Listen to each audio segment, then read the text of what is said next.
خۆشەویستان ئەمڕۆتان شادۆم کاتتان باش جارێکی کە لەگەڵی ئازیزان بۆ پێشکەشکردنی بەرنامەیەکی تر لە بەرنامەکانی ڕووداوەکانی هەفتە لەگەڵ هاوڕێم ڕەحمان حسێنزادە. ڕەحمانم کاتت باش، ئومێدەوارم ڕۆژێکی باشت بوو بێ و شەوێکی باش دەبێت. زۆر سپاس دەکەم، زۆر مەمنون. سڵاوم هەیە بۆ بینەران و بیسەرانی بەرنامەکە. فەرموون. دەوان بینەران ئاگادارن کە ئەم هەفتەیە ئەم بەرنامەیە بە شێوێکی تایبەت لە ڕۆژی چوارشەمەیە پێشکەشەکرێ. ژینامە جەدوەلی خۆمان نەگۆڕیوە، بەرنامەکانمان هەموو ڕۆژێکی پێنجشەممانی هەر هەفتەیەک لە سەعات 9 بۆ 10 شەو بە کاتی هەرێمی کوردستان پێشکەشیەوەی ئازیزەکە گەما بێت بە کاتی ڕۆژهەڵاتی کوردستان یا بە کاتی کوردستانی ئێرانە کاتە 9:30 شەو لە ئێستاە. بەرحاڵ هەر بەم ڕواڵۆ بەم شێوازە بەردەوام بێ بە ئیستیسناەن بەهۆی کاروبارێکەوە کە ڕەحمان هەیەتی نەک من ئەم هەفتەیە ئێمە بەرنامەکەمان پێشخست بە ڕۆژێک و بابەتی بەرنامەکەرەوەی کە ئێوەی عزیز لەسەر شاشەکەی بینین چینی کارگەر و خۆشانی شۆڕژێوانە لە ئێران. بەر لەوەی دەست بکەین بە بەرنامەکە داوا لە هەموو ئازیزانەکەین کە لینکی یوتیوبی کەناڵی هیوا کە ئەم بەرنامەی تیا پەخشە بێ لینکەکەی لە کەناڵی هیواوە لە سوۆسیال میدیاوە بڵاوکەنەوە. ئەگەر تا ئێستاش نەتان کردوە سەبسکرایبی کەناڵی هیوا بکەن و هەوڵ بدەین کارێکین کە ئەم کەناڵ زۆرتر و زیاتر بناسرێ، بینەری زۆرتری ئەم بەرنامانەی ئێمە هەبن. دیارە وەک هەر بەرنامەیەکی پێشووتریش ئێمە سێ چارەک خۆمان قسە و باسەکەین، دواتر فرسە دەدەین بە بینەران کە ئەگەر کۆمنتێکیان هەیە باسییان هەیە سەبارەت بەم قسانی لێرەکران سەرنجێک یا پرسیارێکیان هەیە لە ڕێگەی کۆمنتەوە ئاراستەی بکەن و من و ڕەحمان هەوڵەدەین کە وەڵامی ئەم کۆمنتانە بدەینەوە. ڕەحمان بڕیارمانداوەک لە شاشەکەشار نووسراوم هەفتەیە قسە لەسەر چینی کارگەر و خۆشانی شۆڕجێڕانە لە ئێران بکەنە. بەرنامانە تایبەت نییە بە ئێران دیارە، بەڵام بەهۆی گەرمگۆڕی باسەکانی ئێرانەوە لە ئێزال ئێمە لەسەر دۆخی ئێران قسە و باسەکەین، لە داهاتەوە ممکنە لەسەر دۆخی عێراق، کوردستان، ناوچەکە و تەنانەت جیهانیشکا بێتە پێشەوە قسە و باسی خۆمان بکەین. ڕەحمان، ئەوەی کە سەرنج ئەدرێ، ئەوەی کە ئەبینرێ، ینی نەکرد تەنها کۆمونیستەکان بگرە. من جاری جۆم لێ بووە تاکو ئەمەی کە خۆی پێ وایە شازادێ و کوڕیشایە و خۆی پێ نەجاددەری کۆمەلگای ئێرانە قسەی لەسەرەوە کە کارگەرانمان بگرن، تا باسەوەی کە من سنووقی مانگرتن دانێ. ینی وەگەوەی کە نەگەمە کە کۆمونیستی و چینی کارگەر لە ڕوانگەی چینی کارگەرەوەمانە دنیا ببینین وامانە لە ڕوانگەی ئەم چینەوە بۆ مەسایلەکان بڕوانین جەرانێکی فاشستی تەنان وەک سەڵتەنەت تەڵەبەکان و هەموو ڕاستڕەوەکانی ئێران، ناسیۆنالیستەکانی ئێران با کوردستانیشەوە موقعیت و جێگاشۆنی چینی کارگەر ئەزانن کە کلیلی سەرکەوتنی ئەم ڕاپەڕینە بەدەستی ئەوانەوەیە. چی وای کردو ئەم ئینتیباعە خود ئەم تێگەیشتنە لەسەر ڕۆڵی چینی کارگەر هەبێ؟ من دیارە ئەم بەرنامەی ئێمە بینەرانمان لە کوردستانی عێراقەوە بە زۆری ئەیبینن، پێم خۆشە سەبارەت بە سابقە و ئەوەی کەوای کردو ئەم دیدگای و ئەم تێڕوانینە لە چینی کارگەری ئێران هەبێت باس بکەی. ینی بەشێکی دیارە پەیوەندی بە موقعەتی ئابووری ئەم چینەوە هەیە، بەڵام بەشێکی تری دیارە ڕەگوڕیشەی مێژووی هەیە. پێم خۆشە بەر لەوەی کە هیچ تر بڵێن سەرەتا بە کورتی دیارە نەک تەفسیل تۆ باسێکی ئەم هۆکارە بکەی کە چی. ئیشارەتان بە شتێکی گرنگدا، ئەوژەوەیە چینی کارگەری ئێران مێژوویەکی هەیە. تەبان لە مقایسە لەگەڵ چینی کرێکاری وڵاتانی ئوروپایی و ئەوانە مێژوویەکی کورتترە، بەڵام لانیکەم بە مەکتوبی ئەوە مەوجودە 115 تا 120 ساڵ لەوە پێشەوە ئەوەڵین جموجۆڵی کارگەری خەباتی کارگەری بووە، هەتا سندیکا و شوڕای متحیدەی کارگەری و ئەو جۆرە ڕێکخراوانە بەوجود هاتوون. ئەو سەردەمەی کە یەکەمین شۆڕش لە ئێرانە ناسرێ شۆڕشی مەشروتیەت، لە دەورەی شۆڕشی مەشروتیەت و پێشەوەی حتا شۆڕشەکە ڕووبدا، چینی کارگەری تازە پێگەیشتووی ئێران وجودی بووە، مەوجودیەتی بووە.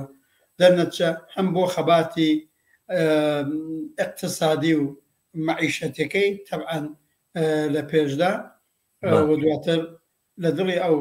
شۆڕشی مەشروتیەتی ئەو وەختێش خواستی سیاسیشی بووە، مطالبەی سیاسیشی بووە، هەر وەختە قوربانی داوە دەرنەچە وەک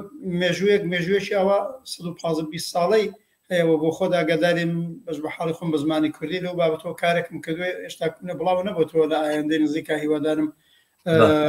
بڵاو بێتەوە و هەر لە وەختەشەوە بەڕاستی تێکڵاویەک بینی خەباتی چینی کرێکار لەگەڵ کۆمونیستەکانی ئەو سەردەمە و یەکەمین حیزبی کۆمونیستی ئێرانی بە دەبیر ئەوەڵی سوڵتانزادە کە کۆمونیستێکی ناسراوە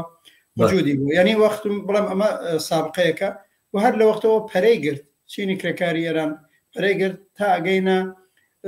ساڵی 41 ئێران بەڕاستیان دقیق میلادیەکەیم زاینیەکەیم بۆ بەیان ناکرێت ڕفۆرمی ئەرزی 62 ڕەنگە بەڵە دەقەن وایە هەر کاتە 62 بۆ بیرماتەوە لە جێتر باسکراوە ئەوە تاوە بۆ ڕفۆرمی ئەرزی لەسەرەوە لەلایەن ڕژیمی سەڵتانەتی محەممەد ڕزاوە کرا نێوینا شۆڕشی سپی ئیتر بە تەواوەتی کۆمەلگای ئێرانی واردی قۆناغی یەکلاکەرەوەی سەرمایەداری بوون کرد کاپیتالیزم زاڵ بوو ئیتر بباری چەندایەتی و چۆنایەتی چینی کرێکاری ئێران پەرەی گرت بە تایبەت شوێنە نەوتیەکان شوێنەکانی پێترۆشیمی گاز سەنعەتی زەوباهان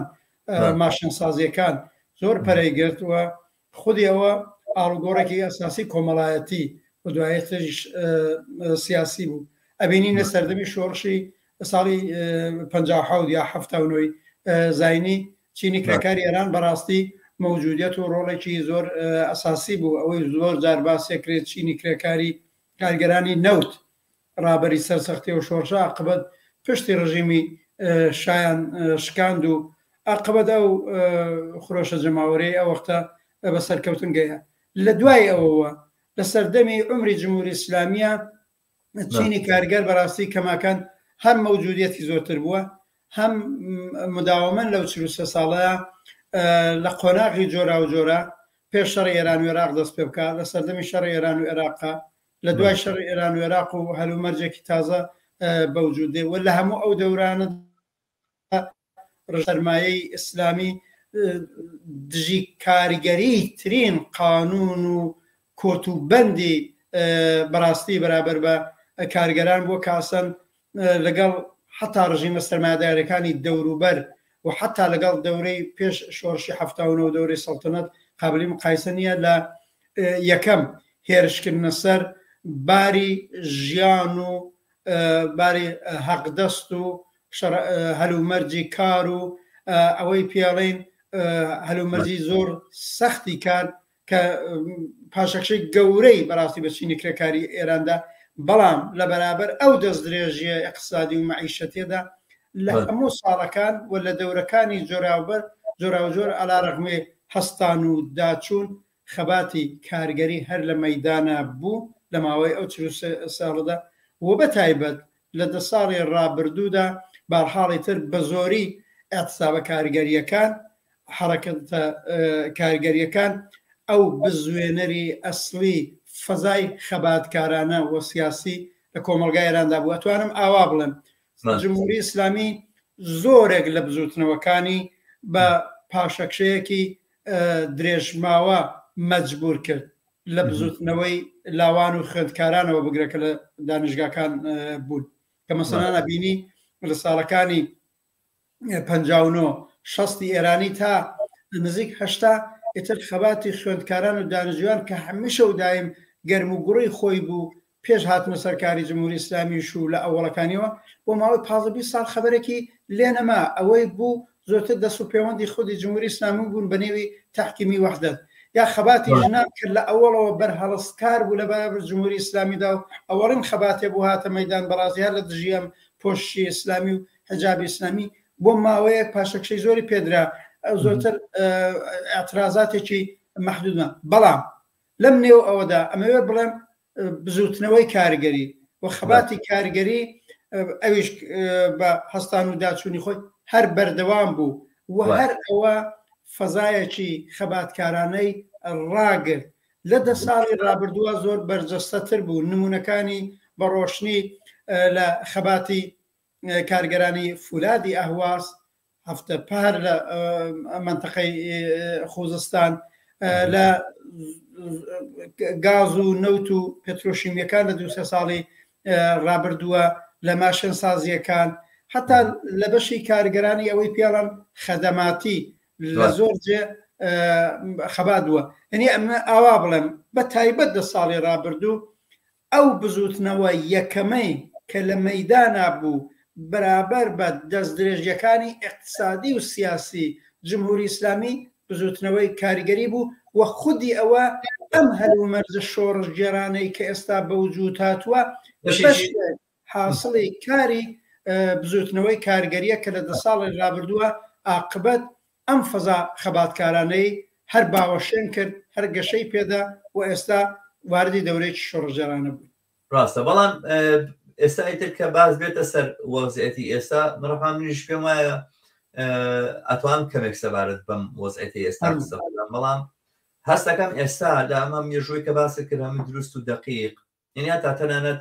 مێژووی چینی کارگەر، یعنی لە ڕۆژگارێکە کە قسە لەسەر حرەکەی مەشروتیەتەوە ناکرێت، ڕۆڵی چینی کارگەر لەو کاتەوە معلوم و دیارە، لەو کاتەوە کە چینی کارگەر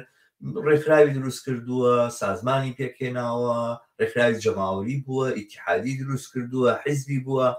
بەڵام ئێستا یعنی بۆ بەشێکیش پێشڕەو بووە، بەشێکیش مەسەلەن لە جوڵانەوەکانە، لە جوڵانەوەی ئەترازی و ناڕەزایەکانە ڕۆڵی بەرجەستەی بووە لە ئەوانە. بەڵام ئێستا لە دۆخێکی وەکو ئەمڕۆیە لە ناو ڕاپەڕینی ئێرانە بەڕاستی ئێمە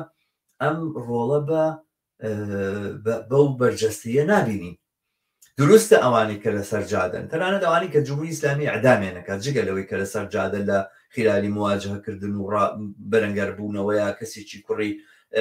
مەسەلەن باڵا شاری تارانی تیانیەوە، ئەوانە هەموو خەڵکی کارگەر و زەحمەتکێشی ناوتاران و بەشێکی کوردستان و بەلوچستان و ئازەربایجان وەتە ئاواز و ئەوانە بەشێک کە خەڵکی کارگەر و زەحمەتکێشوانی کە پیانەوەترێت چینە بڵێن کەم دەرامەتەکان یاخود ئەوانەی لە ناو جەرگەی کۆمەلگایان ئەوانن کە تعبیری چینی خوارەوەی کۆمەلگان پێخۆش نیوە. حاڵمە بەستم ئەو بەشە لە کۆمەلگا کە مەحروم و بێبەشە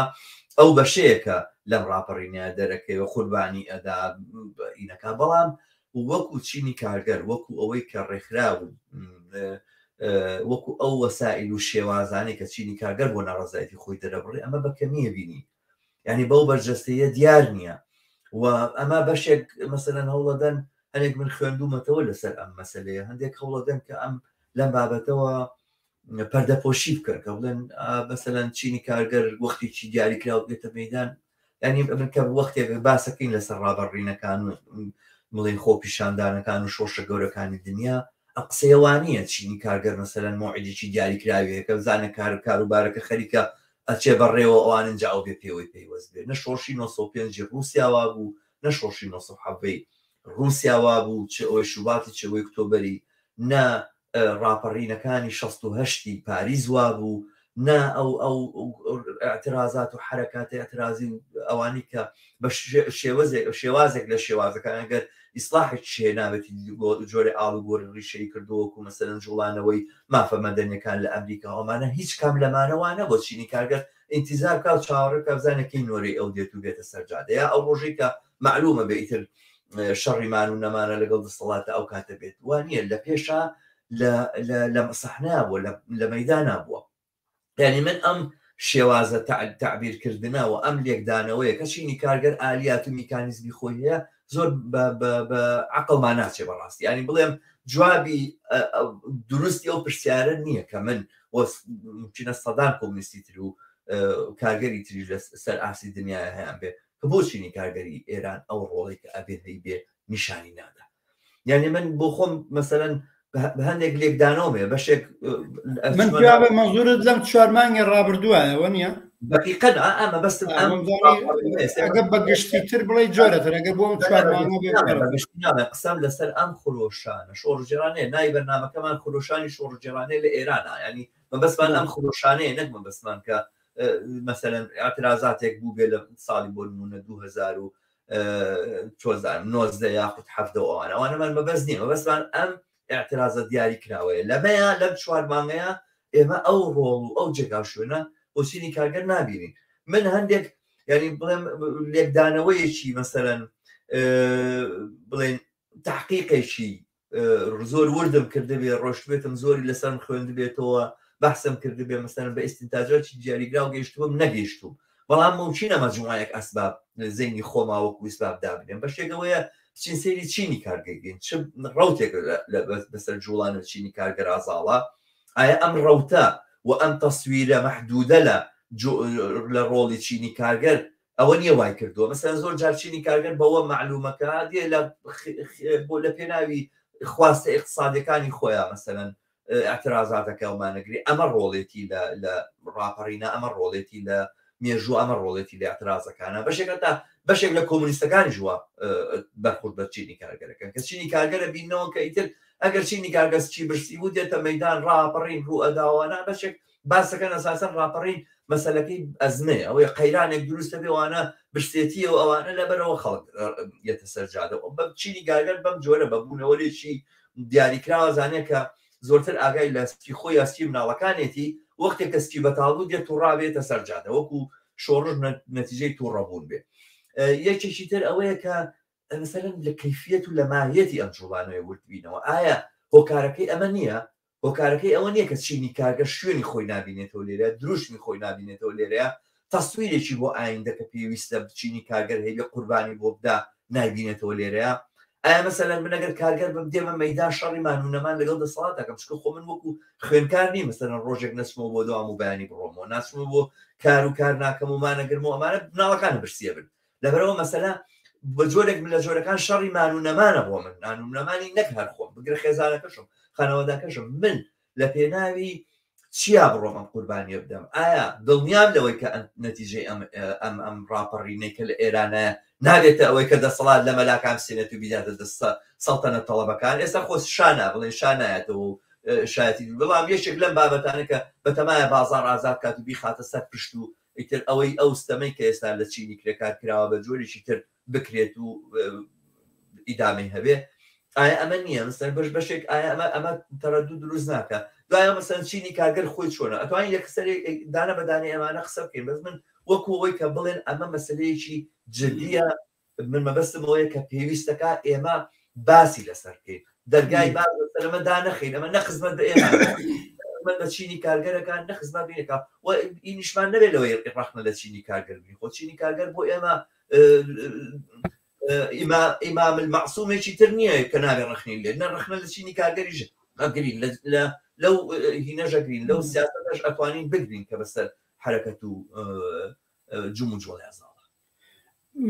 ئەم شتەی کە تۆ باسیەکەی زۆر لایانی هەیە بەشێکیش خۆت ئشارەت پێکرد. یەکەم ئەوەی بڵێم بە پێی ئەو شتەی ئەو پێشینەی کە من باسم کرد کە چینی کارگەری ئێران هەر لە سەردەمی جمهوری ئیسلامیە ئەتوانم بڵم بزوتنەوەی کارگەری یەکەم بزوتنەوە بووە لە مەیدانا بووە تەبعاً وە بە تایبەت دە ساڵی ڕابردوو ساڵەکانی ڕابردووش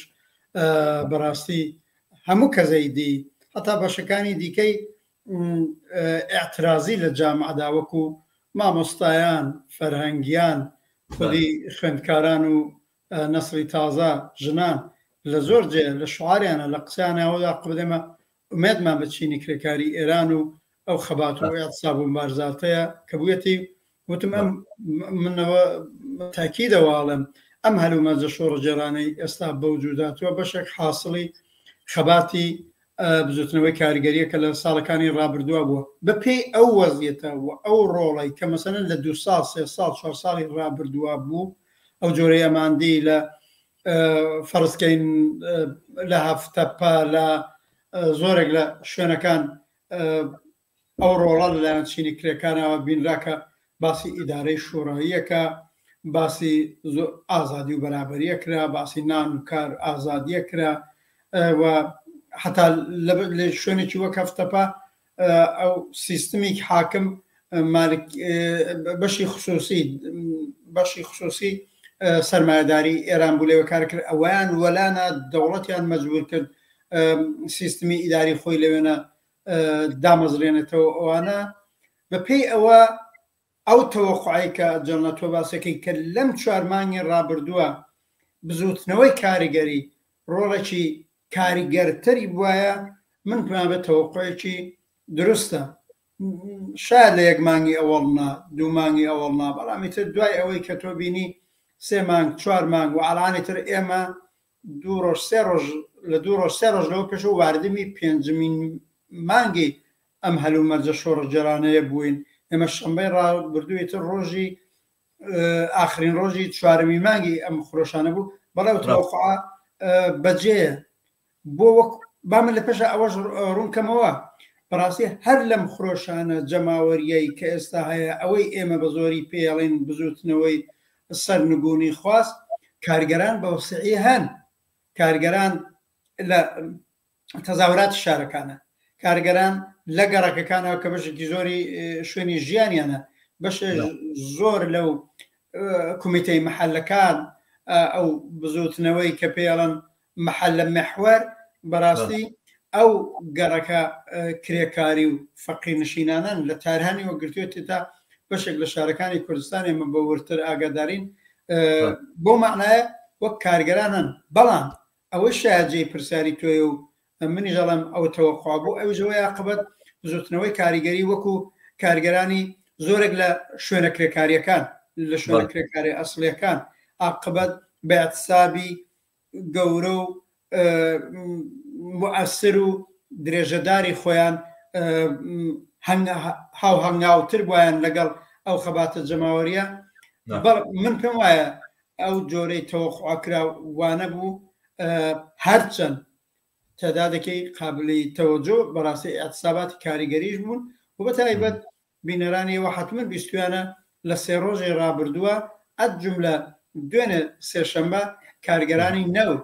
بەشی ڕسمی کارگەرانی نەوتیش کە جمهوری ئیسلامی زۆر کۆت و بەندی بەسەریانە داسەپاندووە ئەتساباتێکی گەورەیان کرد لە شوێنە کرێکارەکان وانە هیچ نەبوو بێ بەڵام انتظاری ڕۆڵێکی کاریگەر ساستر بوو لەو بابەتەوە ئەوە ڕاستەکەی فقط ئەو قسە خۆ دروستە لە جەیەک بە چینی کرێکار و منزور پێشڕەوانی چینی کرێکارە گەر ڕاخنەیەک واردە هەروەک بە هەموو هێزێکی سیاسی یا ئیجتماعی ئەحزابەکان واردە بێ لێژ وارد بێ من سرفەن بە ڕاخنە جوابی نادەمەوە ئەس جملە بۆ ئێمە پێویستە بڕێک لێی ورد بینەوە بۆ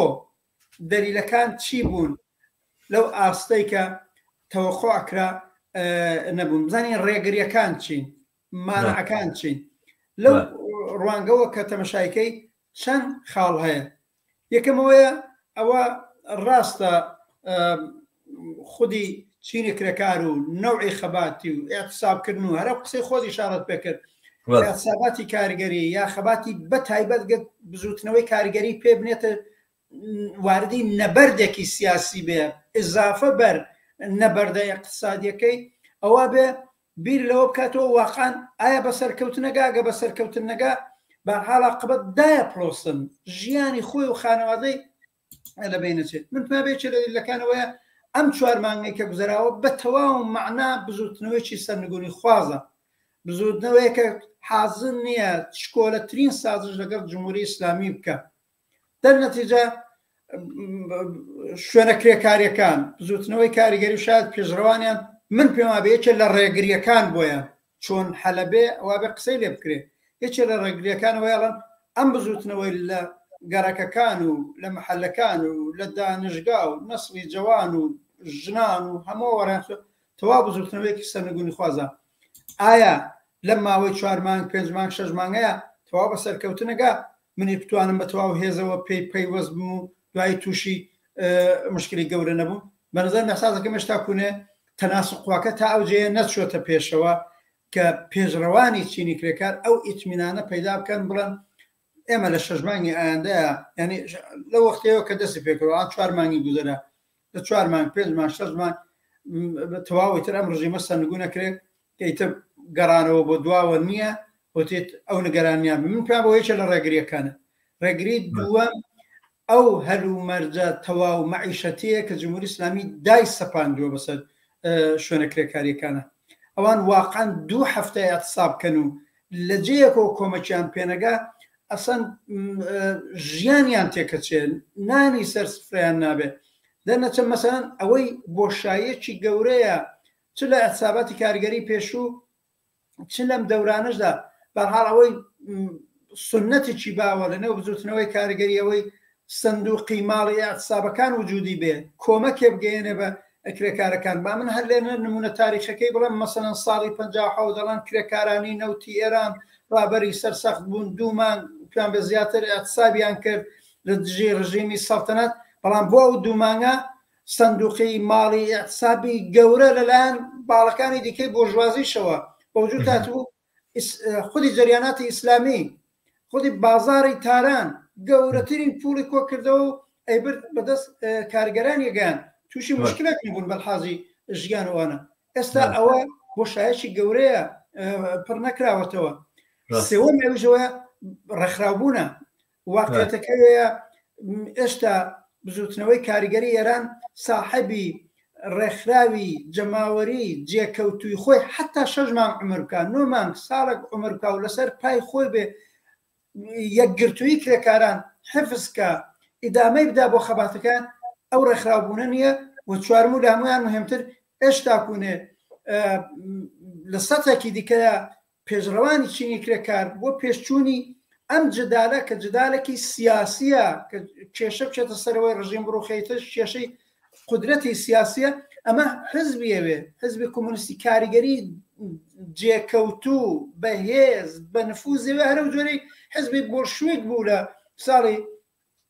مەسەلەن 1970 ئێمە باوجودی ئەحزابی چەپی و کۆمونیستی و حزبی ئێمە جوودی هەیە ئەگەر بڵێن ئەڵان زۆر پڕنفوزین و زۆر عجایب هەموو لە بەشە ئەسلەکانی کرێکاری ئێران ئەتوانین ئەوان بێنینە پشت سیاستەکانی خۆمان ئەغراقمان کردووە وانیەوە ئەوە بۆشاییەکە دەنەسە بە نەزانم ئەم چەند خاڵە ئەگەر ئەخەیە کەناریەک لە پەنای ئستبدادێکی شەدیدی شەیە بەڵام منیش پێما بێت تۆژی شارەت پێکرد ئستبداد و سەرکوت بۆ بەشەکانی دیکەی کۆمەلگاش هەیە ئەمە بە نەزەمەڵانەوە لە تەعینکردن نییە من پێیان بێ ئەو 4-5 خاڵەی باسم کرد و لە قسەی تۆشابوو ئەمانە ڕێگریەکانن ئەلان باس ئەوەیە چۆنە و ڕێگریانە لەسەر لەبەردەما لاچێ بەشێک من پێما بێ پێشڕوان و ڕابەرانی کاریگەری ئەوەش هەیە هێشتا کوونێت تەوەقۆی ئەوەی وەکو سیاسەتمەداری کاریگەری وەکو سیاسەتمەدارێک کە بێنە مەیدان سەرنوشتی جامعە بەدەست ئەوانە هەر وەک سیاسەتمەدارانی بورژوا کە تۆ نمونەی نەوێ ڕزا پالەویە بە و نازانم لە شۆڕای مدیریەتی گوزارەوە هەنوو کابرا تا 2 ساڵەوە پێش فقط فوتبالیز و فوتبال نەبێ هیچ کارێکی نەکردووە لەپڕ ئەوان خۆی لێ بۆ بە سیاسەتمەدارێکە گویا ئایندەی ئێران لە تەریقی ئەو بە هاوکاری لەگەڵ ڕزا پالەوی بەڕێوەچێ بەڵام سەدان هەرسوڕاوی کاریگەری ساحەبی مبارزەیەکی 15 ساڵە و 20 ساڵە بە سوسیالیستیشن ئازادی خوازیشن 10 چوونەتە زیندان و چوونەتە زاندان و هاتوونەتەوە جەماوەریش حتا بە دەرەجەگەیان ناسن ئەساسەکە هێشتا کوونەوە تەوەقعیان لە خۆیان نییە بڵێن نەخێر ئەبێ بەرەو ئەوە هەنگاو هەڵێنین ئێمەی پێشڕەوان و ڕابەرانی کاریگەری متحدتر متشەکلتر دەست لە ناو دەست بڵێن ئەم جار واقعا نۆبەی کاریگەرانە و تەبەنەوە گلەیەکار بۆ خۆر ڕابەران و پێشڕەوانی کاریگەری ناگەڕێتەوە گلەیەکە بۆ ئێمەی کۆمونیستەکان بۆ ئەمەی حزبە کۆمونیستەکان وا جملە من لە پێش بەسەراحەتەن لێرە بۆ خودی حزبەکەی نەشەگەڕێتەوە بۆ دوای ساڵهایەکی زۆر ئەوەندە نەمانتوانیوە دەستی ڕابەران و پێشڕەوانی کاریگەری سۆسیالیست بنێنی نێو دەستیەک بۆ دەستی خۆشمان بنێنێ دەستیەک بۆ ئوفق و سیاسەتەی هەمانە لە دڵی ئەم جدالە سیاسیەک قورسەی هەیە کرێکار و بزوتنەوەی کارگەری نمایندەگی بکرێ بە تاکتیکی بە سیاسەتی بە شعاری دەرەجەیەکەیە بە دەرەجەیەکەیە بەڵام لەم دەورەی 4 مانگەدا نەیتوانی بە تەواوەتی بەرجەستە بێتەوە من طبعا ئەمەی کە تۆ باسی کردم ممکنەوانی منیش بڵام نزیکایەتی و شەباهەتی هەبێ ینی هەر بەو خاڵانەی کە تۆ باسی کرد و ئاماژت پێدا بەڵام من بە جۆرێکی تر ئەمەینی کەم یەکەم هیچ شت ئەوە کە ئەو کەم تەوەقوعیە کە لە چینی کاگەر لە خۆی هەیەی بە نەزەر ینی ڕەگوڕیشەی هەیە وە ڕەگوڕیشەکەی بە جۆرێک ئیکۆنۆمیستیە بە جۆرێک محدودکردنەوەی ڕۆڵی چینی کارگەرە لە خەباتکردن بۆ خواستە مەطلبەکانی خۆی و تەنها بیدیتنێتی لەم ئاستەیە و بەشێکی کەم تەوەقعی چینی کارگەرە لەوەی کە یعنی ڕابەرانیانە لەوەی کە بتوانن مثلەن قسەی خۆیان بکەن لەسەر ئایندەی ئێران. ینی ئێستا لەم ڕۆژانە بۆ معلوم بوو کە لە زەنجان مجموعەیە گەنجستاون یەکێک لەوانە کە گەنجانی ڕاپەڕێوی زەنجان پێشنوویستی قانون ئەساسی جمهوری داهاتووی ئێرانیان داناوە. ئەگەر جمهوری ئیسلامی ئێران بڕوخێ لە داهاتوە قانون ئەساسی ئێمە پێشنووسەکە چۆن ئەگەر پێشنووسێکیان نووسیەوە مسودەیەکیان نووسیەوە بۆی کە ئێمە دەستوری داهاتووی ئێرانە بێت چۆنی بێەوە چ مافۆقینیشی تیا بێت. لەم ڕابطەی لەم پەیوەندەیە هەستەکەی نەک چینی کارگەرە تا بەشێکی زۆر لە کۆمیسەکانیش نایەنە سەر ئەم مەسەلەی هەر باسەکەی تو قساقی توانە دووبارەیەتەوە سەرەوەی کە نانە وەختی سلبیە جارە بە ئەمە بڕوخیەوەکەوەی کە جاران پیانەوتینوانە با ئەم جوبەم سەدامەمان لە ناو چێ دواتر باسی مەسایلەکانی ترەکەی. سۆشیالیزمی بەیانی نییە، ئیشی ئەمڕۆیە، گۆڕینی اقتصادی کۆمەلگا کاری ئەمڕۆیە. ماسەکەم لەسەرەوە نییە ئێمە ورد و درێژدای بنین سۆشیالیزم چۆن بیناکەین و چۆن ڕێژەکەین، بەڵام ئەگەر هەر ئەمڕۆ قسە لەسەر ئەوە بێت چینی کارگەر لە سبەینەیە هەر هەمان ئەم کارەی ئێستایی کاوان تۆزە پارەی زیاتر وەرەگرێت ئەوانە ئەم مغامرە و ئەم قمارە ناکە چینی کارگەر. بەڵام ئەگەر باسەکە لەسەرەوەیە کە ئێمە تەواوی کۆمەلگا ئەگۆڕین و ئازادی و بەرابەری کە هەردووچی پێکەوە معنای هەیە، نە ئازادی بێ بەرابەری معنای هەیە، نە بەرابەری بێ ئازادی، ئەم دوانە هەردووشان بە قودرەتی چینی کارگەر لە کۆمەلگایە تەسبیت ئەەکەی و هەر ئێستا نەک هەر لە کۆمەلگایە وەکو شیعارێک ئەیدین و لە شوێنانە ئەیڵێنەوە لە تەسەڕوفاتە ڕۆژانەکانە لە کارە ڕۆژانەکان ئەبێ دەستنیشانی بکەین و بڵێن کە چۆن چۆنی ئەمانە ئەکرێت. ئەگەر ئەمانە ئاوا ورد نەکرێتەوە بە بڕوای من چینی کارگەر لەم تەسەورەی خۆی و لەم تەسەورێکە بە سەریازاڵا مێنێتەوە. ینی من نازانم بەڕاستی ئەوانەی کە لەناو چینی کارگەران چیەن، بەڵام من زۆرتر تەسەورە بۆ چێگەر چەپیش بنەوانەی کە ئەمڕۆ بڵێن کلیلەکانی حرەکەتی کارگەران بەدەستەوەیە لە چەپێکی ڕادیکاڵ نین، چەپێکی وانین کە ئامادەی ئەوە بن سەر لەبەری کۆمەلگا ئاڵوگۆڕ پێ بدەن. ئەو چەپەن کە وا پێی وایە چینی کارگەر ئیتر بەش لە شینەکانیەوە دێ بۆ تۆ زەکری زیاتر و کەمێک سەعاتکاری کەمتر و ئەمێ حقوقی بازنشستگی و ئەمانە، بەڵامی تر لەسەر مەسایلی ترئینی نیە. مەسەلەیەکی تریان هەڵپێکانی جوڵانەوەکانە بەیەکەوە. ئێمە من وا ئەزانم لە تەقلید و لە سنەتی خۆمانە کامە پێشتر وانە بوو ڕەحمان ئەمەی کە ئێستا ئێمە باسیەکەین کە حیزب هەموو جوڵانە و حرەکاتەکان پێکەوە گرێ ئەدات و لە شوێنێکا بێ بەهابێت، ینی هەب بەهینەوەی کە مەسەلەن ناوەندێک بۆ پەیوەستکردنی هەموو ئەم جوڵانوانە بێکەوە حیزبە وانە بوو. چینی کارگەر خۆی ڕابەرانی کارگەری خۆیان لەسەر مەسەلەی ژن قسەیان کردووە، مەوازەیان ئیتیحادی کارگەریەکان بەشیان بۆ ژنان داناوە پێشتر، مەسایلەی دیفاعکردن لە ئازادی سیاسیەکان، دیفاعکردن لە ئازادی دەربڕین، دیفاعکردن لە مافمەدێنەکان، مەسەلەیەک بۆ چینی کارگەر لە ڕێگەی ڕێکخراوە جەماوەریەکانی شەو کردوێتی. وانە ڕێکخراوی جەماوەری کارگەریەوەی کارگەر دروستێکە ئیتر مەسەلەی نییە، کارگەر ڕێکخراو دروستەکە بۆی کەوا وەزعی خۆی چاکە. ئەیتر ئەمە سنفێکە لە ئەسنافەکان، سنفێکی تری ژنانەکە ئەویش شتێکی تر ئەکا بۆ خۆی، سنفێکی تر خوێنکارانە چی ئەمانە هەمووی کۆکاتەوە حیزب. جاکە حیزب نەبوو ئەمانە ئیتر سیاسەتی کۆکردنەوەیان هیچ معنایەکی نییە. پێم وابێ عەکسەکەی ڕاستە. ئەو چینی کارگەرەی کە ئەهەمیەتی خەباتی ژنان نازانێت، کە ئەهەمیەتی خەباتی لاوان نازانێت، کە ئەهەمیەتی خەباتی بۆ ئازادی فەردی و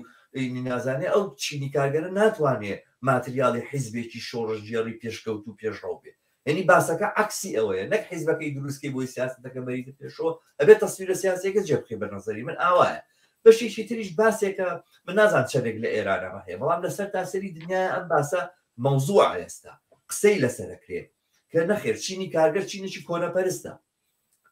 بۆتە چینێکی کۆنەپەرست بەشێکە لە سیستەمی سەرمایەداری زۆر کە زەماناڵێن. تازە بە وەختیەوە نەماوە کە چینی کارگەری سەنعەتی پێشی ڕووداوەکانە کەوت و ئەچوو لە پێشی هەموو جوڵانەوەکانە بوو. ئێستا زۆر ئەو ڕۆڵی نەماوە و لەبەرەوەی کەوا ئیشی هەیە و کاری هەیە و ئیمتیازاتی هەیە لەگەڵ سیستەمی سەرمایەداریە ڕاهاتوە لەگەڵ ئەم سیستەمە کە کۆمەڵێک خەڵک قسەی ئاواکەن. بەشێک تەسویرێک پیا بۆ کە نا با بڕۆین ماتریال یاخود ئەکتەری شۆڕژگێڕانە و سابجێکتی شۆڕجێرانە لە ناو توێژی مەحرومی ترا بدۆزینەوە چینی کارگەر ئەو توێژە نییە کە ئەم کارانی پێ بکرێەوەوانە ینی قسە و بابەتی لەبانە ئەکرێ ئەمانە هەن ئەم تەسویرانە عرضەکرێ و ئەمە بە بڕای من بەشێک ممکنە کاریگەری لەسەر جزێک لە چەپیشدانابێ من نازانم دۆخی ئێران چۆنە بەڵامەڵێم ئەمانە وجودیان هەیە ئەم تێگەیشتنە و جۆرێکی تریش تێگەیشتنە لەوەی کە چ بەشێک لە چینی کارگەر مؤثر و مهمە ینی جاران ئێمە فێریەوە بووین بۆ نمونە باسەکرا لا ێزاریش ئەم تەسویرە هەیە کە چینی کارگەر لەو جێگانەی کە شوێنی سەنعەتی گەورەیە و مەکاین و مەعاملوانی تا دروست دەکرێت چینی کارگەر لەو جێگانەیە شۆڕجێرە وام لە قتاعاتەکانی تراوانیە یاخود کاریگەری اقتصادی نییە ئەمڕۆ لە سویدا بەیانی ئەگەر مامۆستایانی ڕەوزەی سویدمان بگرن اقتصادە وەستێ هیچ شتێک کار ناکە نە سایقپاس دەتوانێت بڕوا پاسەکەی لێ بخوڕێ نە کارگەر دەتوانێت بچێت بۆ کارخانە کار بکە نە مۆزەف دەتوانێت لەبەرەوەی بەشی زۆران مناڵە بن بۆ ڕەوزە و کارگەرانی ڕەوزە ئاگیان لە مناڵەکانیانە ئەوانەمان بگرنەوەوانە ژیان ئەوەستێ لەبەرەوە وانە بە تەنها کارگەرانی سەنعەتی و تەنها کارگەرانی نەوتن ئەتوانن موقعێتی مهمیان هەبێت بەرحاڵ ئەم باسانە مەسائلن بۆ لێکدانەوە قسەکردن من مەبەستم ئەوەیە کە بەسەر باسی ڕۆڵی چینی کارگەر لە ڕاپەڕینا لامسەرلایی نەڕۆی کۆمەڵێک ئی نەدێت هەموو ئەمانە مەسائلێکن بۆیکەوە وردبوونەوەی لێ بکرێەوە بڕای چەند لایانی زۆر مهمت باس کردووە دیارە هەر وەک نێوی بەرنامە کەشمانە حاڵەتی دیالۆگمان هەیە ئەگەر تەوزیحاتەکەی منیش بڕێک تووری کێشا چونکی چەند محوەرە تۆ نکاتێکی سەرنجڕاشێشت باس کرد یەکەمەوەیە ئەم کەم تەوەقوعەیە کە لە نێو چینی کرێکارە و لە بەشی پێشڕەوی کرێکارە هەیە بۆەوەی خوازیاری دەسەڵاتی سیاسی نەبێت بەڕاستی من پێم وانییە مشکلەکە لە نێو خۆی بزنەوەی کاریگەریەوە دەست پێ کرد بەڵکەوە تاریخێکیە بە نظرم چەپ و ئەو سۆسیالیزمی وردە بۆرژوایی کە دوای شکستی ئینقلابی ئۆکتۆبر زاڵ بوو بەسەر دنیادا بە نظرم لە تەجربەی سۆڤیەتە دواتر لە تەجربەی ماۆیی و چینە بە نظرم ئەوە منتەقلی کە تۆ تەماشاکەی چینی کرێکاری خودی رووسیا لە ساڵی 1970 بە دەلیلی ڕاهبەریەکی ڕۆشنبینی مارکسیستی وەک لێنین و حزبەکەی اتفاقان زۆر خوازیاری دەسەڵاتی سیاسی بوو ئەوە بوو چوون هەژ مانگ دوای ئەو شۆڕشی شوباتەکە شۆڕشی کرێکاری و سۆسیالیستیان بە ئەنجام گەیان لە تەجربەی ئێرانە لێرەیە ئەمەیە باسی کەم قسەکانی خۆت بینێتێت و ڕەحمان ڕاپەڕینی شوبات ماشە کە پێوتر ڕابنی شوبات بۆی هەشتی مارسی 1970 ڕفتی بە شوباتەوە نیە پێوترێ شوبات بەڵام وانە ینی پێوترێ مانگی دوو بەس خۆی مانگی دوو نەمانگی سێ ئەم ڕاپەڕینە ئەگەر کارگەرانی ئەو کۆمیتەی کارگەرانی کۆمونیستی سەر بە حیزبی بەشەفی لە شەریکەی ئەلێکسۆنە بە قسەی کۆمیتەی پێترۆگرادی حیزبی بەشەفیان بکردایە ڕووی نادە داوایان لێکردن بەڕاستنی کە ناگە ڕاپەڕین کەنەوەیان چون بە ڕەغمی ئیرادەی حیزبەکەی خۆیان چون مزاهرەیان کرد بۆ دیفاع لە ژنان یعنی مەبەستمەوەی چینی کارگەر حتا پێشڕەوتر بوو لە حیزبەکەی دقیقان اتفاقان خۆ لەو تاریخی شۆڕشی رووسیا ترۆتیسکی کە بۆ خۆیەوەتا کەسێکی زۆر مهم بووە ئاینەن هەر لە پێشەکێکەیە واڵێڵێ شۆڕشی ئەڵان تۆڕی ئەوەی شوبادیا مانگی سێ وایە بەبوونەی ڕۆژی جیهانی ژنەوە بوو بۆیە سەر نەکەوت چونکی حزبەکەی لاواز بوو و حزبەکەی ئەو ئوفەقەی نەبوو حزبەکەی کە حزبی بۆشویک بوو ئەو سیاسەتەی نەبوو هەژ مانگ دواتر ئەوی لەڵە بە هیمەتی لێنین و تێزەکانی کە هێنای کەوتینە سەرەوە ڕۆتە جا ئەینی ئەم کەم تەوەقوع بوون ئەوەی چینی کرێکار بەو نسبەتەی هەیە بیر لە دەسەڵاتی سیاسی و گرتنی دەسەڵاتی سیاسی نەکاتەوە هەر لە شۆڕشی مەشروتیەتەوە دقیقان بە دەرزوەرگرتن بەداخەوە لە وەختە لە دەوڵەتی سۆڤیەتێک کە لە سەرکار بووە و بەتایبەت باڵی ئستالینی و غێرەوە من لە تاقیقاتێکا کردومە منتەقل بووە بەو حیزبی کۆمۆنیستی ئەووەڵەی ئێران کە باڵێکی ڕفۆرمیستیان بووە تەقوێتیان کردوون کە بیر لە گرتنی دەسەڵاتی سیاسی نەکەنەوە هەرچەنە وەختە سەرماداری ئێران کەس بوو چینی کرێکارەکەشی بەڕاستی هێشتا کوونە سەرەتا بوو مەزونەوە بەڵام باوجودیەوە بوو لە شۆڕشی 50 تەجروبەی ئەو سۆسیالیزمی وردە بۆرژوایی و بۆرژوایی ئێران و کە بەشێک پۆپۆلیس بەشێک سنەتی حزبی توودە بوون ئەوە نەفوزی بوو لە نێو چینی کرێکارە هەر بیر لەوە نەکراوە زاهرانەوەوانە سازمانی سیاسی چەپ و ڕادیکال و خۆیان بە طرفداری کاریگەری زانی بۆ خۆیان چوونە پشت سەری ئیمام خمینی زدی ئەمپریالیست و ئەم 44 ساڵ بەڵایە ئەلەی چینە کرێکاری ئێران بەوجودات خۆتان لە تاوجەی منی متاڵام کرد لە عێراق و لە کوردستان عێراقش حزبی شیوعیش هەر ڕۆڵەی بۆیتر حزبی شیوعیش لە دەورانی جۆرا و جۆرە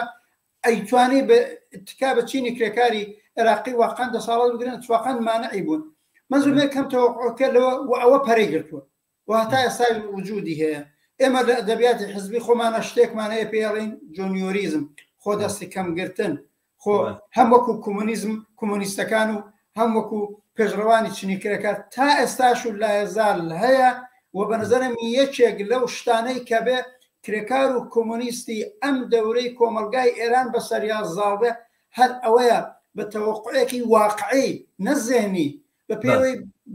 بناغەیەکی کۆمەڵاتی گەورەی هەیە بزوتنەوەی کۆمەڵاتی گەورەی هەیە بە چاوڕۆشنێک بەنسبەت گوزەشتە وجودی هەیە دەرەجەیە لە ڕێکخراوبوون بە وجود هاتووە هەرچەند ناتەواوە زەمینە مساعدە لە دەورە شۆڕجەرانەیە کە چینی کرێکار ڕێکخراوتر متشکلتر و حتا حزبیتر بێتە مەیدان و خوازیاری ئەوە بێ ئەم جار ئەم ئاڵوگۆڕە بەوجود دێ و کۆماری ئیسلامی ئەبێ بیڕۆخێنین و ئەی ڕوخێنین ئەم جاریتر ئیجازە نەدرێ باڵەکانی دیکەی بۆژوازی کە هەمووش ئیمتحانیان داوە باڵی سەڵتەنەتیەکەی باڵی جمهوری خوازیەکەی هەمویان لە دەورانی پێشوو لە دەسەڵاتە شەریک بوون نیشانیان داوە دژی کرێکارن نیشانیان داوە چەوسانەوە ڕاگرن نیشانیان داوە بنەماکانی سەرمایه‌داری ئەپارێزن نەبەی ئەوان نییە و ئەو قدرەت و هێزە هەیە بە شەرتێک ئەو تەوەقع بێ ئەگەر ئەو تەوەقع بوو بۆ گرتنی دەسەڵاتی سیاسی تۆچی ئیمکاناتەکەی بۆ دروستەکەی لە ڕێکخراویەوە لە سازمانیەوە لە پلاتفۆرمیەوە لە تاکتیکیەوە لە هەتا هێزی نظامیە کە ڕۆژی خۆی پێویستە لە شۆڕش و قیامێکا بکرێت ئەبێ ئەمە ئەوە خاڵەکە دەنەچە ئەوە بەشێک بۆ ئەم کارە بۆ گرتنی دەسەڵاتی سیاسی لە شەڕی قدرەتی سیاسیە هەر بزوتنەوەیەک و هەر چینێکیش چینی بۆژوابی یا چینی کرێکاروی نەهایەتەن حزبت دەوێت حزبی زۆر پێشڕەوی چینەکەی خۆتت دەوێت من لە کۆڕێک کە دوو ڕۆژ سێ ڕۆژ لەوە پێشیش لە شاری لەندەن بەرپاکرا زۆرێک لە دۆستان و ڕفێقان و کەسانی چەپ و کۆمونیستی ئێرانی تیابوو ناوت ئەحزابی ئێستا و ئەت جملە مەسا حزبەکە ئێمە بە تەواوەتی ناتوانێت جواب بدەوتم ئێمە بۆ ئەوە تێکۆشین ئەم حزبە گەورەین چکۆلەین هەرچین ئوفقمان سیاسەتمان سابقەمان پێشینەمان بەرنامەمان تاکتیکمان بۆ تێکۆشین پشت ئەستور بە چینی کرێکار و پێشڕەوانی سۆسیالیستی چینی کرێکاری ئێران ئەم جار دەسەڵاتی سیاسی بە قازانجی کرێکار و کۆمونیزمی کۆمەلگایە بشکێتەوە کەسێک پێی وایە ئەم حزبانە جواب نادەنەوە بەتایبەت پێشڕەوانی سۆسیالیست و کارگەری با حزب دروستکەن با حزبێکی واقعی ڕۆشن دروستکەن ئێمەش تەمەشایەکەین ئەگەر دیمانەوان باشتر کارەکەن و باشتر ئەم کارا بن پێشەوە وەڕاست سێودوو ناکەین هاو قەدەمیان لەگەڵ بکەین ئاسان پێشیان پێیوەزبین بەڵام ئەوە معلومە ئەمە پێویستە بەسێکی دیکە ئەم باسی کە تۆ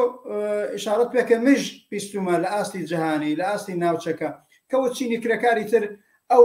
جێگا شوێنی جارانی نەماوە یا ئەوەی ئاڵەن ئەسان تێکەڵ بوون لەگەڵ ڕێفۆرمیزم و لەگەڵ بەشێک لە بۆژوازی و ئیتر هەربی لە ژیانی خۆیانەکەن بەڕاستی لە فەزای خەباتی سیاسی کۆمەلگای ئێرانە زۆر برێوی نییە و وجودیشی نییە چۆن بووە بە ئەمری واقع دەلیلەکەیەوەیە لەم 44 ساڵەیە تۆ بینی چینی کرێکاری ئێران حتا ئەو بەشەی کە زۆرترین تەوەجوی لەلایەن سەرمایه‌داری ئێران و جمهوری ئیسلامیەوە پێکراوە ئەم کارگەرانی ڕەسمی نەوتن کە حقوقیان زۆر لەسەرەوەترە قەراردادەکانیان ڕەسمیە کە ئەمان و تەزمینی ئەمنیەتیشیان هەیە مەعیشەتیان هەیە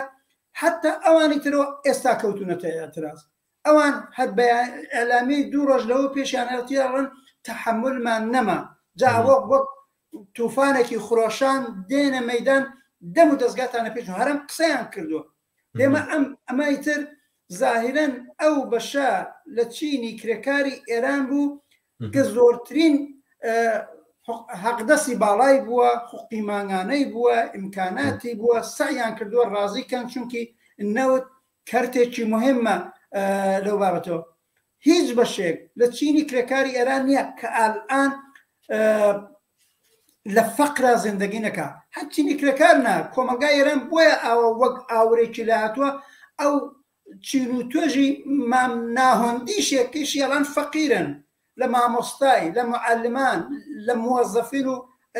کارمەندان هەتا لە کارمەندانی ڕەدەوەسەتیش ئەڵانە بێ دوو کار بکەن بۆ ئەوی ژیانەکەیان تەمین بێ کار نییە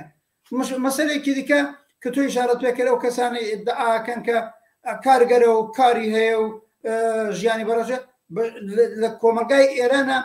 هەر 10 ملیۆن کارگەری بێکار هەیە داتەمەشاکە بێکاربوونی ئەوان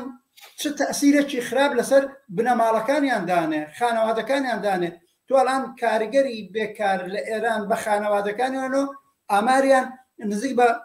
20 ملیۆن و 25 ملیۆنەکە جیرۆدەن و مهمتر 70-80% لە چینی کرێکاری ئێرانی کە کارەکانیان موقەتە قەراردادەکانیان ناگاتە سێمان هەڵەوەشێتەوە تەمەشای کاریگەرێک بکە کە نزیک 30 ساڵە خەریک کارەکە هەموو جارە قەراردادەکەی کەمتر لە سێمانگە سەری سێمانگە دڵە خوورپەی ئەوە هەیە هەرێ بۆی درێژاکەنەوە بۆی درێژە ناکەنەوە کەسێک ئەماناڵێ لانی کەم لە مەوردی ئێران ئەم هەلومەرجە نازانەوە بە نەزەرم بە تایبەت بێکاری لە ئاز دنیاشدا ئەلعان بۆ خۆی کاری خستۆتە زێر فشارەکە و دوای من لەو کەسانە پرسم ئێگوا بێ لە ئاستی دنیادا هەر لەم کشوەرەکانی لە وڵاتانی ئوروپایی کە سندیکاشەیە و اتحادیەشەیە و کۆنفێدراسیۆنی کاریگەریشەیە و ئەوانە ئەی بۆ ئەو هەموو ئزرابات و ئاعترازات و هەر ماوەیەک لەوە پێش لە بریتانیا و لە ئینگلیستان و 1-2 ساڵەوە پێش خۆ فەڕەنسە و حتا جلی قەزەردەکان و هەموو ئەوانەمان لەبیرە بە نەزەرم تێزانە ئەوە هیچ بۆ ئێران ناخوا لە ئاستی دنیاییشدا بە نەزەرم ئەو جێگایی نییە بۆیە قسەی ئاخری ئەوەیە ئێمە ئەم 4 مانگەمان گوزەران کارگەران حزوریان تیا بووە بەعزە اعتصاباتێکی کاریگەریش بووە انتظارەوە بوو لەم 4 مانگەشدا زۆرێک شوێنی کرێکاری یەکلاکەرەوە لە مەیدانا بوون نەبووە من پێم وایە بەجێوەی سەرزەنشی خودی کارگەر پێی کە مەبەستی ئێمە نیە ئەبێ لێی ورد بینەوە ڕێگریەکان چی بوون مانعەکان چی بوون کە من لە بەشی پێشوا ئیشارەم پێکرد ئەگەر پێویست بوو لە درێژەژە دووبارە دینەوە سەریان بەڵام ئەوەی ئەبینرێ درێژەی ئەم خڕۆشە شۆڕە جێرانە و جەماوەریە و تەجاربێک کە بەدەست هاتووە وە قسە و باسێکە لە هەرسوڕاوانی کرێکاری و سۆسیالیست شۆی بەسین خەریکە ڕێگا بۆ ئەوە بینرێتەوە کە هەڵپێکانێکی زیاتری اعتصاباتی کاریگەری لەگەڵ ئەم اعتراضاتە جەماوەریە بەوجود بێ ئەم دوو کۆڵەکە ئەسڵیە ئەگەر یەککەون و ڕێکخراوتر بن و سازماندراوتر بن و بە پلاتفۆرمتر بن بە نەزەرم لە قەدەمەکانی بعدیا کاری زۆر گەورە ڕوودا و ئاڵوگۆڕی زۆر گەورە پێشبینی ئەکرێەوە بەرەو ئەوە بێ بڕۆ بەشێک لەو شتانە کە بەڕاستیە ئەرکو وەزیفەی مەسەلەن ئەحزابی کۆمونیستی یا خۆش شخصیاتی کۆمونیستی یا خەڵکانێکن کە وەختیان هەیە فرسەتیان هەیە زۆرتر وردنەوە لە ئاڵوگۆڕەکان و بەحسێکی چۆن بڵێ مەیدانی بکەن بەحسێکی علمی بکەن لەسەر ئەمانە ئەمە کاری ئەو بەشەیە کە ڕوون بێتەوە کە ئەو گۆڕانکاریانە چییە بەسەر پێک هاتی چینی کاگەرا هاتووە ئەخر ئێمە بە ئایدۆلۆژیا کە بڵێ وەکو بنەماکانی لە جێگەی خۆیەتی لە 150 ساڵەوە شتانێک کە وتراوە و ئەو جیهان بینێ کۆمونیستی توانێت لە جێگەی خۆی بەڵام خۆ تیئوریەکان ناتوانێت هەمان تیئوری بێ 100 ساڵ پێش ئێستا بەکارمان هێناوە بۆ ناسینەوەی چینی کارگەر 100 ساڵ بەر لە ئێستا تەکنەلۆژیاکەی ئامرازەکانی پەیوەندی ئامرازەکانی گواستنەوە کەرتە ئابووریە گرنگەکان و هەموو ئەو ئاڵوگۆڕانی کە بەدی هاتووە پێک هاتووە هەموو ئەمانە ئاڵوگۆڕی لە تەبیعەتی چینی کارگەر و ئەو بەشە لە کۆمەلگا کردووە کە قازانج و بەرژەوەندی و تحقیقی ئینسانیەتی خۆی لە هەڵپێچانی ئەم سیستەمەیە لە گرێوی ئەوەیە یعنی ئێمە ئینسانێکمان هەیە لە کۆمەلگەی سەرمایەداریە کە ناتوانێت ئازاد بژی ناتوانێت وەکو ئینسانێکی ئازاد بژی ئەگەڵ سیستەمی سەرمایەداری لە ناو نەچێت و ئەگەر ئازادی بۆ هەموو کۆمەلگا بەدینەیە یعنی ئەمە ماهیەتی چینی کارگەر و پرۆلیتاریایە. ئەم پرۆلیتاریایە بەڵام لە سەردەمی مارکسا جۆرێک بووە، لە سەردەمی لێنینە ئاڵوگۆڕی بەسەرا هاتووە، لە دوای ئەویشە ئاڵوگۆڕ لە پرۆسەی کارە، لە شێوازی ڕێخستنی ئابوووریە، لە کەرتە ئابوووریەکانە، لە ئەهمیەتیانە، لە ئەوەی کە لەکوێ سەرمایە گوزاری زۆر کراوە و پەیوەندی کەرتە ئابوووریەکان بەیەکترەوە چۆنچۆنی هەموو ئەمانە ئاڵوگۆڕی بەسەرا هاتووە. شوێنی سەکەنی کارگەر ئاڵوگۆڕی بەسەرا هاتووە. جاران لەو جێگایە کە کاری کردووە لەو جێگایە ژیاوە. ئێستا وان نییە و جێگەی ژیان و جێگەی کاری کارگەر زۆر لە یەکترەوە دوور بوونەتەوە. هەموو ئەمانە ئاڵوگۆڕ بەسەر شێوازی ڕێخستن پێکرد. من مەسەلەن شتێکم بیدی لە جوانانی مەریوان زۆر سەرنجی ڕاکێشان کە نووسیدان لە بەیاننامەیەکیانە کە گەڕک و کارخانە فەرقی چییە؟ گەڕک و کارخانە فەرقی نیە. ئێرە دەتوانێت جێگایەک کە کارگەری تایە، ئێمە توانین لێرە کارگەر ڕێ بخەین بە معنایەک، بە نەقلی معنایە و نەک نەقلی حرفی. شتێکی ئاوان وتبوو لە بەیانەکەیانە کە زۆر جێگەی سەرنج ڕاکێشان بوو. یعنی بەڕاستی کۆڵبەرەکان ئێستا بەشێکی ئەسڵی چینی کارگەری کوردستانی ئێرانن. ئاخر کۆڵبەر لە کام شوێنی کاراکویانەکەیتەوە؟ خودی کارەکەیان قاچاقە، خودی کارەکەیان غیرە قانونیە، ئەوەی کە پێی ئێژین غیرە قانونیە. وانە ئەمانە بەشێک نەبن لە چینی کارگەر. ئەمانە چۆن ڕێکخراویان لێ دروست دەکرێت و ئەمانە چۆن ڕۆڵیانە بێت لە ڕووداوەکانەوە ئەوانە. یعنی مەبەستمەوەیە کە ئەم بابەتانە پێویستی بە لێکدانەوە و وردبوونەوە و شیکردنەوەی زۆر بڵێن علمیانە و زانستیانە هەیە. و قسەکەش ئەوانیە چینی کارگەر خۆی زانێت چۆن ئینە بێ. ئەمە سلااوژیژێک جایوە نوکتەیەک باسەکەوە ناڵێ مەجموعەیە کارگەر چوون ڕۆشتبوون ڕۆشنفکرێکیان هێنابوو مامۆستای جامعەوەرە باسمان بۆ بکە فلانە شێوانە و تێویش دەستی قسەی گیرفانەوە بەڕاستی کارگەران ئێوە بۆ خۆتان لە هەموو کەس باشتر بۆ قازانژوتی وەرە خوارە وەرە خوارە. ئێمە دەیەک دنیا پارەمان پێداوی هاتووی لێرە محاسەرەمان بۆ بدەین، لێکچەرمان بۆ بدەین کە پێمان بڵێ کە چی بکەین و چی دەکەین. هاتی سەخسۆ دەجیرفان دەوەڵی ئێوە لە من باشتر دەزانن، ئێمە پارەمان بۆ چی بە تۆدا کە تۆ باسی ئابووری و اقتصادمان بۆ بکەین. لەبەرەوە مەبەستمەوەیە کۆمونیستەکان بازێ جار ئەم بابەتە بڵین جملە زۆر بینانە بەکارێنن بۆی کەوا ئەرچی لێکدانەوە و ڕۆشنکردنەوەی ڕێگاکانی سەرکەوتنی چینی کارگەر لە کۆڵ خۆیان بکەنەوە. کە چینی کارگەر خۆی زۆر زیرەکە، هەموو شتێک ئەزانێت نا فرسەتی نییە. چینی کارگەر 8 ساعات ئیشەکە بەلایکەمەوە بۆی کەوا باش بژی موچە 12 ساعات ئیش بکە، ماڵ و مناڵی هەیە، نوع ئەشکال وەزیفەیە، فریای ئەوە ناکەوێت دابنیشێ ورد بێتەوە بە شێوەی ماکرۆ سەیری جوڵانەوە بکە. تۆ کە فەرسەتت هەیە، تۆ کە خوێنەواریت هەیە، تۆ کە زمانەزانی، تۆ کە متابعی مواضیعەکانەکەی ورد بەرەوە ڕێگایەک نیشان دەکەت چۆنی چینی کارگەرم خەڵاتی خۆی بەرێتە پێشەوە. بە بڕای وەزیفەی کۆمونیستەکان ئەوەیە، یعنی باسکردنی ئەم مەسائلانە لە پێویستی بەوە هەیە کە چۆن بۆ ژوازی تینگتانکی هەیە، بۆ ژوازی ئەم هەموو سەروەت و سامانەی بەدەستەوەیە، دەسەڵاتی بەدەستەوە قودرەتی هەیە لە پەسا دانیشێتی وریەکانی ئابدەیت دەکاتەوە، لە پەسا دانیشێت ڕێگای ترە دۆزێتەوەی کەوا چۆنی چینی کارگەر یەخسیرکە کۆیلەیکا لەو وەردۆ خابی هەڵێتەوە کە هینە. چینی کارگەریش پێویستی بەمە هەیە، پێویستی بەوە هەیە ئەو ڕێگانە دۆزێتەوە. ئەمە کارێکەکە بە بڕای من ئەرشێکە کەوتۆتە سەر شانی کۆمونیستەکان و بە تایبەت ئەحزابە کۆمونیستەکان کە پێکەوە کارکردنیشان نێتوانن مەسائلەکان بۆ یەکتر و بۆ دەستڕاگەیشتن بەو بەرهەمی ئەو لێکدان و تیورانە ئاسانتر کرد. بەڵێ من لەم بابەتەوە چەند قسەیەکە بیکەم. ئەوە ڕۆشنە چینی کارگەریش کە ملیۆنها کەسن ئاوا بە کۆمەڵ و بە ملیۆنها کەس نە ڕۆژێک دێنە حساب نە هەفتەیەک نەبەیەکۆ بڕیاریان پێدرێ لە چوارچەوەی ئەو میکانیزمە واقعیانەی کە لە نێو بزوتنەوەی کارگەریە ئەجملە.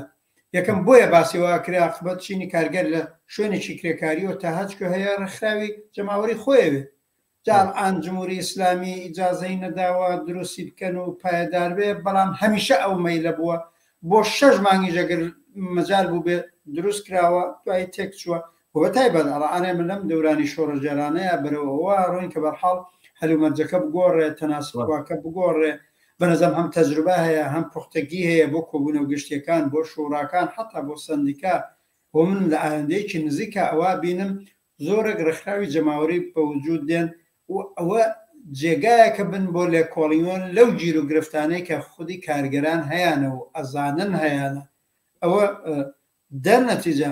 کارگەرانیش هەمووەزان هەموو وەک یەک نایزاننەوە ڕاستە، پێشڕەوانی کارگەری هەیە. لەنێو خودی کارگەرانە مەیلی جۆرا و جۆری خەباتکارانە و سیاسی هەیە و ئێمە ئەوەی پێمان وایە لە هەموو بەرچاو ڕۆشتنە مەیلی سۆسیالیستی نێ و چینی کرێکارە کە بەڕاستی نەک فقط بە تەحلیلی ئێمە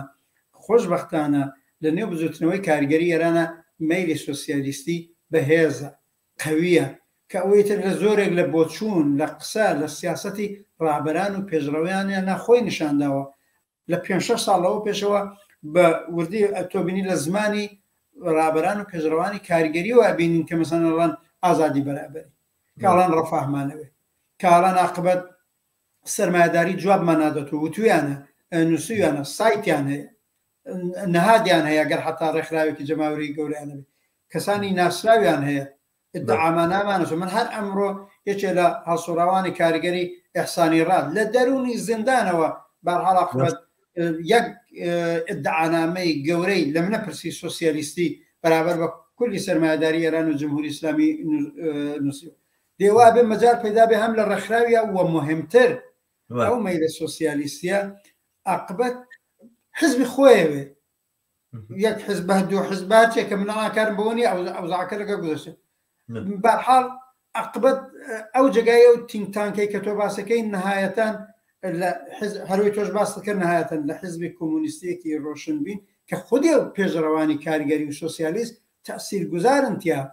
قسەیان ڕەواجی هەیە خۆیان نەقش بنوێنن و یا کۆمونیستایە کە متعلقن بە چینی کرێکار ئێمە خۆمان تەجروبەی خۆمانەوەیە ئێمە تەجروبەی مارکسیزمی شۆڕەجەر کە لە نێویدا بووین و هەمومان ئلزامەن لە شوێنی کرێکاریەوە نهاتوین دواتر کۆمونیزمی کارگەری زۆری عاقبەت لە کۆمونیستای ڕۆشنبیری متحد بە چینی کرێکار بووین پێمان وایە لەو بەرنامەی دنیای باشتری کە دراوە بەدەستەوە زۆرێک تاکتیک مەسەڵەن ئەم باسی کۆبوونەوە گشتیەکان هەیە باسی شوڕاکان هەیە باسی زۆرێک ڕێکخراوی جەماوەری دیکایە باسی تاکتیکی خەباتکارانە هەیە خۆشبەختانە کۆمونیزمێک لە ئێران لە 40 ساڵی ڕابردووە بەڕاستی لەسەر هەمووانە شتی نووسیوە ئەدەبیاتی هەیە و حتا خۆشبەختانە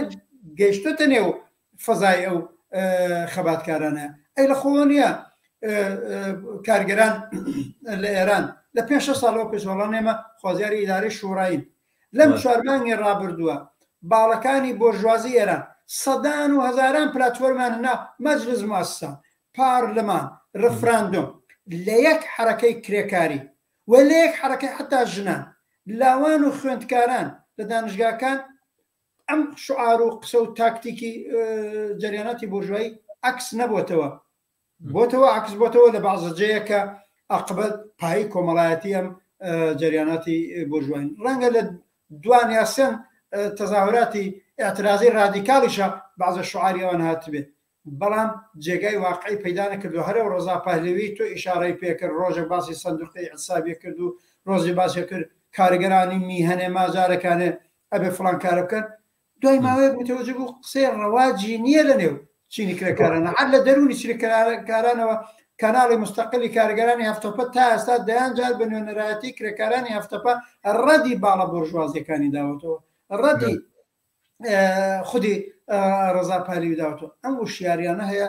بەڵام ئەوەی ئەلعان لەنێو ئەو خاڵانەی باسمان کرد ئەو گیر و گرفتانە هەیە بەڵێ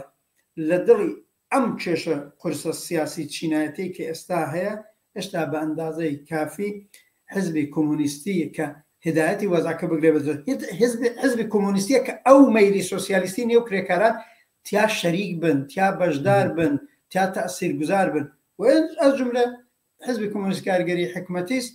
بۆ وە تێکۆشەیە حولی پێشومانەوە بووە حولی ئێستامانەوە ڕێگریەکانمان نەزانین مشکلاتەکانمان نەزانین لە هێن حاڵە کەم و کۆڕەکانی زانین پێم وایە ئەتوانین بەسەری ئازاڵ بین بە گۆڕینی هەلوو مەرجەکە بە گۆڕینی تەناسکوەکە ئەتوانین بەرحاڵ بەسەری ئازاڵ بین نهایەتەن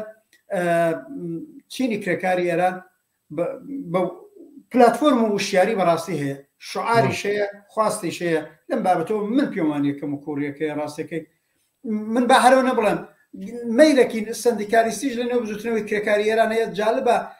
زۆربەی زۆری هەڵسوڕاوانی هەرە مەیلە سندیکالیستی خۆیان بە سۆسیالیست دەزانن وەختی قسەیان لێ بیسی قسەی زۆر ڕادیکاڵەکەن هەر بەڕاستی وەکو سندیکالیزمەکەی فەرانسە و ئاڵمان و سوئێدی کە من تۆ لەگەڵیان ئاشنا ئەوە ڕەفۆرمیست و تێکەڵبوو لەگەڵ باڵێک لە بۆرژوازی بەڕاستی نین دژە سەرمایە دارین بەرحاڵ بە هەردەی لێک تاریخی جەڵبەتە سندیکالیزم لە ئێرانە زۆر برەوی نەبووە یا لە سندیکایەکە هەن ئەبینی زۆر قسەی ڕادیکالەکەن قسەی کارگەریەکەن قسەی سۆسیالیستەکەن ئەو مەجارە هەیە پێما بە کاتی بەرنامەکەشتەوە بوو من بەوە تەواویکەم ئێمە بەرەو هەرو مەرجێکەڕۆین ئاڵوگۆڕی جددی خەریکە پە و جددێت تەناسەخواکە گۆڕێ من پێما بێ ئەگەر پێشڕەوانی سۆسیالیستی خودی چینی کرێکار و ئێمە حزبی کۆمۆنیستیەکان هەم ڕێگەریەکان بەباشی بزانین و هەم ڕێگات چارەمان ئەبێ ببێت بۆ لابردنیان لە هەستانەوەی جارێکی دیکەدا من پێما بێت چینی کرێکار کاڵعان ئەحساسەکەین لەم 4 مانگەیە ئەو جۆرەی پێویست بوو پاڵپشتی ئەم خەباتە جەماوەری نەبوو من پێیان بێمە پڕە بێتەوە و ئەمە دێتە مەیدان و ئاڵوگۆڕێکی زۆر جددی بەرەو لابردنی جمهوری ئیسلامی نەکرد جمهوری ئیسلامی بەڕاستی بنەبڕکردنی سەرمایه‌داری لە ئێرانە بێت. زۆر باشە دەست خۆش ڕەحمان منیش جەمەبەندی قسەکانی خۆم ئاوا بکەم بە بڕای من ئەم بەحسانەی کە ئێمە کردمان ئەمڕۆ ئاماژەدانە بە کێشەیەکی جددی نەک تەنها بۆ جوڵانەوەی کارگەری بۆ کۆمەلگای ئێران و بۆ ئەو ڕاپەڕینەی کە ناوی ژیان ئازادیە ئەم ڕاپەڕینە لەگەڵ کێشە و لەگەڵ معزیلا بەرەوڕوە من ئەوەی کە ئەیبینم دام و دەستگای ئەعلامی و ئەو دام و دەستگای تەفەک و فکرکردنەوە و تینگتانکەکانی بۆ ژوازی خەریکن ڕێگەڵچاری بۆ ئەدۆزنەوە خەریکن بیلەکەنەوە کە چی بکەن کۆمونیستەکانی جێگەی خۆیەتی کە لەم مەیدانەیە و لەم بابەتەوە ینی باسی تحقیقی بکەن مەسەلەکە باسەکە بە کۆمەڵێک دروست بوو هێنانەوەی کۆمەڵێک تێکستی کتێبە زۆر باشەکانی نەزەریە زۆر باشەکانی ڕابردوومان نەبێ تێگەیشتن مێگەن لە دۆخێکە ئێمە تایە ئەژین وە دەواازە بکەینەوە بۆ وردبوونەوە لەم دۆخەوە چۆنی ئێمە معالەجە ئێمە بکەین من جەمەبەندی قسەکانی خۆم ئاواکەم کە من پێم وایە کێشەکە جددیە و تۆ ئومێدەکەی کە چینی کارگەر بێتە منیژە ئومێدەم هەیە بەڵام ڕاستی من زۆر ئومێدەوار نیم ینی بەم دۆخەوە کە ئەیبینم من ئەو ئومێدە گەورەیەم نییە کە چینی کارگەر یاخود کارگەرانی نەوت بێنە مەیدان و مەسایلەکانێک لای بکەنەوە من بەس بە حاڵی خۆم ئەوەی کە متابعەم کردووە کە متابعەکردنی من بۆ ئێران حتمەن وەکو متابعەکردنی تۆ نییە وەڵام ئیجازە بە خۆم دەم لەو بابەتەوە بڵێم بە وردی متابعەکەم ئەم تێڕوانینم هەیە کە من ئەو ئومێدە گەورەیەم نییە بەڕاستی بەم کێشانەوە کە هەیە بەبێ معالەجەکردنیان نە معلومە معالجەیەوێ من بەڵام ئومێدوارەکەش نەک لە ڕووی حەز و ئارزووی خۆمانەوە من پێشینەیەکم لە بزوتنەوەی کارگەری ئێران بۆتی بە تایبەت لە 2 ساڵی ڕابردووە و پتانسێریی زۆر گەورە هەیە بەرحاڵ هەتا بەنەزەرم وشیارەکی چینایەتی گەورەش لەنێو خودی بزوتنەوەی کارگەری ئێران و جیلێکی گەورە لە ڕابەران و پێشڕەوانی کاریگەری هەن بەڵام وایە هێشتا کوونێ ڕێکخراوی خۆیان نییە هێشتا کوونێ بە ئەندازەی کافی تەحەزب و تەشەکولی خۆیان لەم ئستبدادایان نییە هێشتا کوونێ فشاری اقتصادی و معیشەتی ئجگار زۆرە لەسەریان بەڵام مهمتر ئەویژەوەیە تەناسخواکە خەریکا گۆڕێ هەرومەرز بگۆڕێ تەناسخوا بگۆڕێ ئەم ئستبدادی جمهوری ئیسلامی بە دەرەجەیە پاشەکشەی پێ بدرێ مەجال لێک کرێکاران هەم ڕێکخراوە جەماوەریەکان و کۆبوونەوە گشتیەکان و شوڕاکانیان و مەجای ئەوەش زیاتر پەیدا بکەن عاقبەت لەگەڵ ئەحزابی مەوجودی کۆمۆنیستی وەکو ئێمە بکەونە پەیوەند یا پێی ڕازیە بن یا من تەردیدم لەوە نییە پێشڕەوانی سۆسیالیستێک لە نێو چینی کرێکارە ڕۆن عاقبەت لە چوارچەوەی هەرم بەرنامە و پرۆگرامە کۆمۆنیستیانە هەیە جملە کۆمۆنیست کارگەری حزبێک دروستکەن کە کارساز بێ بۆ پێشچوونی خەباتەکان لەوە تەردیدێنێ ئەوە نەک لە ڕووی واقعان قسەوە فەکت بووە ئێمە 2 ساڵەوە پێش من لە 2 مناسبەتی دیکەشە هەر لەم ماوەیەوتون 2 سال 3 ساڵەوە پێش ئەمە بیستمانەوە کە هەر لە نێو هەڵسوڕاوانی کاریگەری لە ناو خۆێران باسییانەوە ئێمە دەبێ حزب دروستکەین ئێمە بێ حزب ناتوانینەوە ئێمە لە حزبی حکومەتی ستۆ ڕەهبەرەکەی خودمان نەکەوینە تەقابلەوە ئەبێت لێگەڕێ ئەوە زۆر مثبەتە کرێکاری پێشڕە و سۆسیالیست بەو نەتیجە گەیشتووە بۆ خەباتی اقتصادی و سیاسیەکەشی ئەبێ حزبی بێت جا ئەڵان بە حزبەکانی ئێمە و حزبەکانی مەوجود ڕازینین با حزبەکەی خۆی دروستکە ئەو حزبەماندی ئەگەر واقعاً زۆر پراتیکی زۆر ڕۆشنبین بە بەرنامەی ڕۆشن کاریگەری کاری کرد من لە جێ تریشتوم من شخصەنی چێلەوانە بمەڵم حزب کۆمونیست کاریگەری حکومەتی زە بچین لەگەڵ حزب بین بەیەک لەگەڵەوە تێکەڵ بوویت مەگەر هەدەف ئەوە نییە چینی کرێکار بڕاتە پێشەوە بە ئامانجەکەی بگا و بەدەسەڵاتیش بگە ئەگەر لەگەڵ ئەوانە کرێکین دەر نەتیجامە تەجروبەیەکە خەریکی دێتە بەردەممان بۆیە من ئومێدەوارم ئەم ڕەوتی شۆڕجێرانەی لە ئێران سەری هەڵدا و کە بەشێک حاصلی کاری چینی کرێکارە زۆر پەرەی زیاترە گرێ لە نێو خودی بزوتنەوەی کارگەری ئێران زۆر باش بەرحاڵ باس و قسە لەسەرمە تەواو نابێت بە بڕای من ئێمە تەنها دەواازەی باسەکارمان کردو میدوارم کە بتوانین لە داهاتووە لەم بابەت و باسانە زۆرترمان بێت و لە جێگای تریژەم قسە و باسانە دیارە دقیقتر بڵێن بە فراوانتر و هەمەلایەنەتر باس بێ بەرحاڵ بەڵامی تر کاتی بەرنامەکەمان تەواو بوو و تقریبا 6 دقەش لای داوە لەوە زیاتر ناتوانین درێژی پێ بدەین دەستە خۆش ڕەحمان ئەزانم ئەماوەشی بەڵام هەر دووبارە فرسەتێکت دۆزیەوە ئەم بەرنامەیەمان ئەنجامدا ئەم شەو زۆر سپاس دووبارە ئەمێدەوارم کاتیش خۆش زۆر سپاس بۆ تۆ بینەران و بیسەران بەڵێ عزیزان و خۆشەویستان بەم جۆرە دێنە کۆتایی ئەم بەرنامەیەشمان لەم هەفتەی داهاتوو ڕۆژی پێنجشەممە وەک ئەوەی کە بەرنامەی ڕووداوەکانی هەفتە پێشکەشەکری لە کاتی خۆیان سعات 9 بۆ 10 شەو بە کاتی هەرێمی کوردستان ئەم بەرنامەیە ڕۆژی پێنجشەمەی داهاتوو دووبارە پێشکەشی ئێوەی عزیز دەکرێتەوە کاتیش خۆشتان بێ لە هەر شوێک هەن شەوتان یا ڕۆژتان شاد بێ تا یەک بینەوەیشی تر بە کامەرانی و بە شادیتان ئەسپێر